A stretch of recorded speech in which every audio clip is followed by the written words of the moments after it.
Rodrigo Aidar, pensando o Brasil. Rodrigo Aidar, você sabe que é sempre um privilégio ouvi-lo, vê-lo.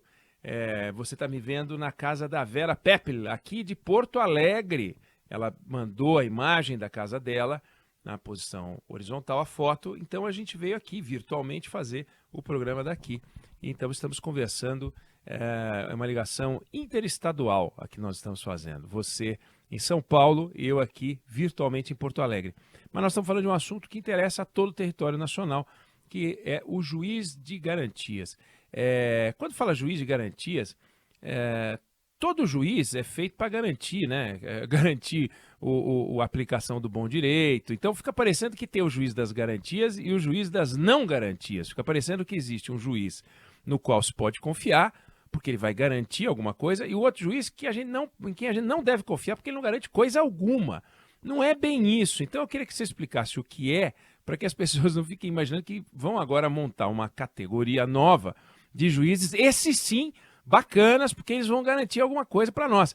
Vem cá, esse juiz das garantias, que eu quero que você explique o que é, como vai funcionar, nós vamos ter que contratar novos juízes?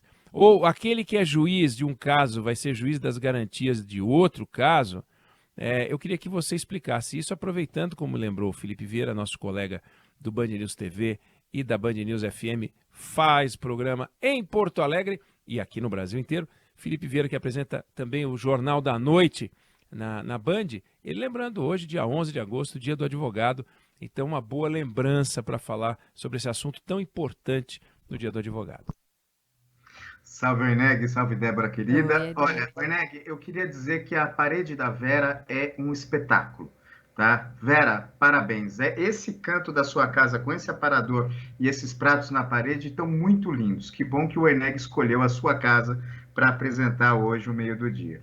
E Oineg, é legal você fazer a lembrança do dia do advogado, né, 11 de agosto, que comemora, na verdade, a criação dos cursos jurídicos no Brasil, porque o assunto que a gente vai falar tem tudo a ver com direito de defesa, com uma maior garantia do devido processo legal, que é, ao fim e ao cabo, o que garante tanto a rigidez do processo, o que garante que mesmo uma condenação ela seja justa. O que é a figura do juiz das garantias que está sendo julgada no Supremo? E é por isso que a gente traz esse assunto, né? Ontem, o mais novo ministro do Supremo, Cristiano Zanin, ele votou a favor da criação do juiz das garantias, que foi criado em 2019 por uma lei e estava suspenso até agora por uma liminar decisão do ministro Luiz Fux do Supremo Tribunal Federal. Hoje, como funciona o processo penal? Você tem um juiz. Você tem a investigação feita pela polícia, feita pelo Ministério Público, e o Ministério Público vai lá e pede, por exemplo, busca e apreensão, prisão preventiva, quebra de sigilo telefônico. E o juiz, tudo isso são garantias que o indivíduo tem de que não vai ter a quebra do sigilo telefônico, não vai ser preso, não vai ter uma busca e apreensão na sua residência sem motivos fundados em uma investigação. O Ministério Público pede para o juiz e o juiz dá ou não dá essa busca e apreensão, essa quebra de sigilo telefônico. Este mesmo juiz hoje, depois de dar essa quebra de sigilo ou não dar, depois de fazer toda essa instrução da fase do processo, que é a fase de instrução que a gente chama, onde as provas são colhidas, onde há ali efetivamente a investigação, esse mesmo juiz que já teve contato com todas essas provas, que conversa mais com o Ministério Público, ele vai acolher a denúncia e depois julgar esse processo. O que acontece com a figura do juiz das garantias? Esse juiz que determina a busca e apreensão, decreta a prisão preventiva, quebra de sigilo e etc., ele vai ser o juiz da causa só até o momento de acolher a denúncia do Ministério Público.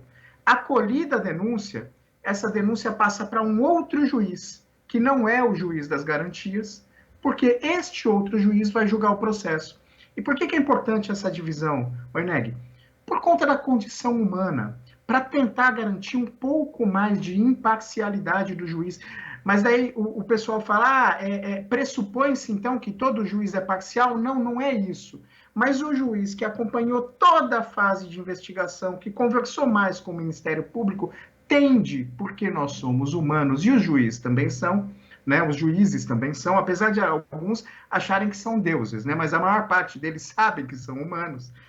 Você é contaminado por aquela prova. Então você tende, naturalmente, por conta da condição humana, a dar mais ouvidos ao Ministério Público.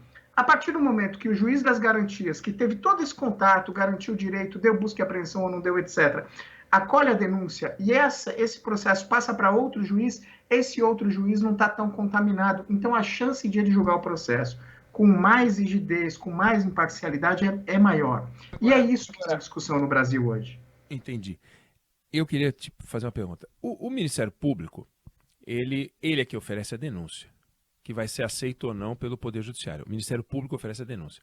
E a gente espera do Ministério Público que tenha o discernimento que você defende e você está dizendo que é próprio, se espera que seja desse juiz das garantias, evidente que é quem vai acolher a denúncia, mas que o Ministério Público ofereça a denúncia só e quando ele encontra os elementos necessários. Então, se você está colocando o juiz das garantias como alguém que vai zelar pelo processo de uma forma diferente de um juiz que é o não das garantias, que é aquele que vai ter independência porque ele não acompanhou a produção de provas. Mas o juiz das garantias é quem acolhe a denúncia. De certa maneira, pelo menos até a fase de acolhimento da denúncia, você, em vez de dizer, Ministério Público, seja responsável, só apresente a denúncia quando você tiver prova, você está dizendo assim, eu vou criar uma instância a mais de divisão, porque eu prefiro garantir que tem um juiz a mais, em vez de cobrar, por exemplo, mais juízo do Ministério Público. Porque eu noto que vira e mexe a gente tem a oferecimento de denúncia que é considerada inepta depois pelo juiz, é considerada inepta, porque o Ministério Público estava contaminado da forma como você disse que o juiz das garantias pode vir a estar contaminado.